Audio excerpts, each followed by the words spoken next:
for Saturday, July 25th, 2020. This is the Pro and the Con Show, and I am your host, Michael James Ott. Welcome to the show. So, again, just 30 seconds.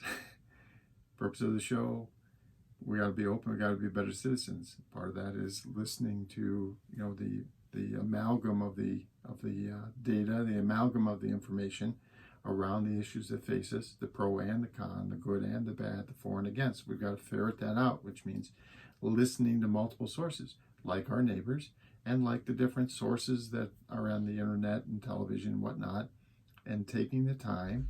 I'm not talking about 40 hours a week, but I am talking about an hour a week, probably, 4 or 5 hours a month, taking some time to really examine some of these issues and try to figure out the pro and the con, the good and the bad, the for and against.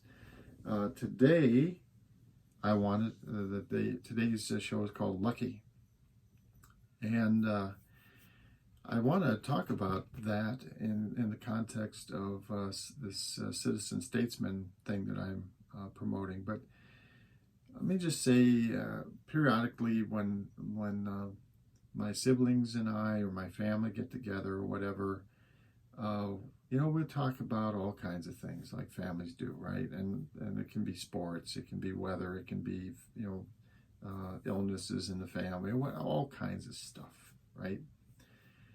But one of the things that we periodically talk about is how fortunate we are, how lucky, hence the name of this show, this particular segment of the show, how lucky we are. We were born, in the late 50s, early 60s, all of us, all my siblings, for example, and we were born in the United States of America in this Midwestern town. We were born, white folk, so we, did not feel or experience any significant racism or anything against us. In fact, at the time, we were lucky because generally, all of that kind of hate and so on was focused on people of color. And we were very much separated and segregated from that. We didn't have a lot of money. My parents, they didn't have a lot of money. And so we ended up I wore hand-me-downs when I was a kid. Especially when I was very young, I wore shirts and pants and things that were handed down, socks that were handed down from brothers older than I was. But on the whole, we also, we never went hungry, although there were times where we, the entire family of eight of us, the 2 parents and the 6 kids, we would, split a round steak or something like this. And of course, some potatoes and other things around that, some bread and stuff. But for the most part, we were very lucky we didn't go hungry, okay? And I don't know how much you've traveled around the world or paid attention to, issues both, internal to our country and external, the homeless issue here in this country, or the fact that there's a lot of people that go hungry in this country. This country, the wealthiest country in the world that there's ever been in the world, there's a significant fraction of people that go hungry, occasionally during the week, and some of them go hungry all the time.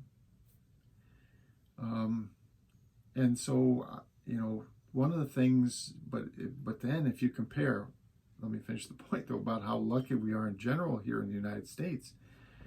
Wow, if you look at the average lifestyle here, or even kind of the way that poor people, a lot of poor people live here compared to those same kinds of classifications in other countries around the world, there's no comparison. I remember being in Bombay years ago and walking down the street. I was staying in this fancy 5-star hotel, and I walked just a short distance down the street and turned the corner. And and I'm not exaggerating, this is not hyperbole, as far as the eye could see, and I'm sure it was a few miles, okay, as far as the eye could see, there was this little ramshackle shanty thing, just cardboard, corrugated metal stuff leaning against each other, like almost if you build a house of cards out of cardboard and corrugated metal and stuff like that, whatever these people could find. And there were thousands of people living in there at a level of poverty and daily existence that even some of the poorest people in this country cannot begin to have experienced. And so how do we make that better for us? And also, how do we make life better for the world? And it comes to a better form of democracy. And I've talked about it in the past, and I'll talk about it right now. There's the structure, okay? The three legs of our government: the judicial, legislative, and executive, and this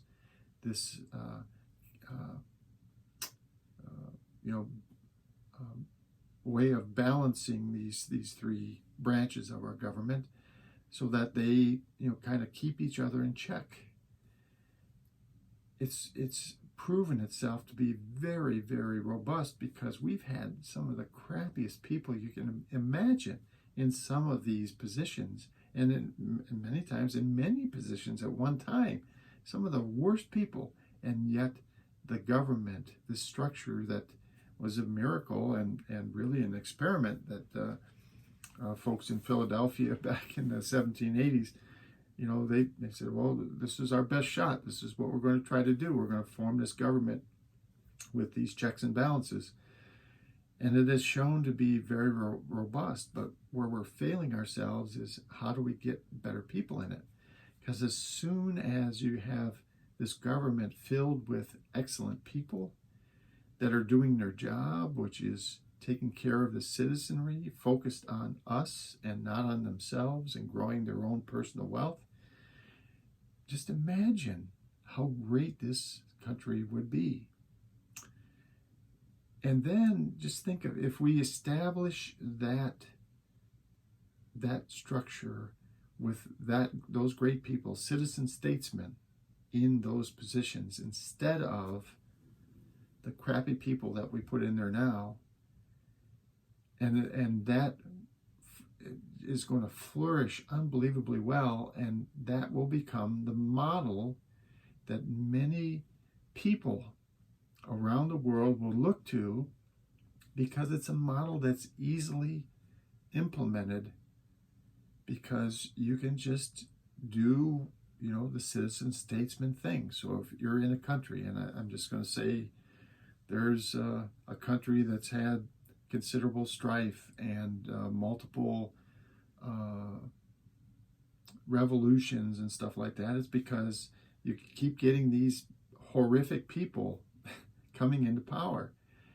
So you say, okay, the people themselves say, okay, we're going to stop this. We're immediately going to form a citizen statesman kind of government. So the three branches of government, and we're going to fill it with good people. And how are we going to get them? We're going to cast a random net, and we're going to put them into a system, and step by step we're going to evaluate them, kind of through a series of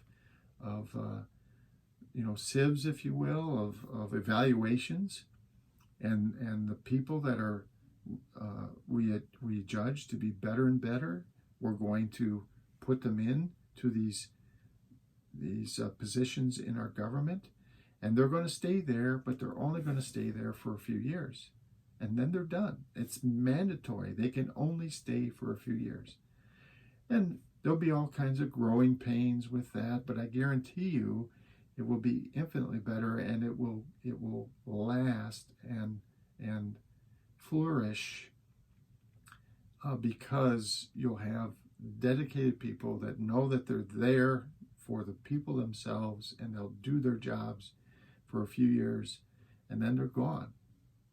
That's it. They're gone from the equation, replaced by other competent people that were initially random selected, and then,